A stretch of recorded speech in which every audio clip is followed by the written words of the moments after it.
Misschien. Het lukt dus momenteel net meer om normaal vesk op te nemen. Maar we doen het best. En dit is wat je hem krijgt. Onder invloed van alcohol. 1, 2.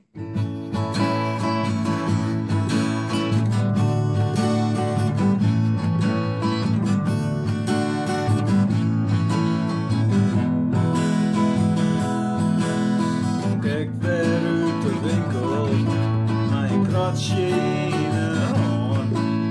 Zil miljoen desmeisjes er het vest gaat. Eerst nog maar wat eten, en dan weer het gin om. Grote blonde rakker is akkoord. Bierke, oh bierke, best een mooi vertierke. Bierke.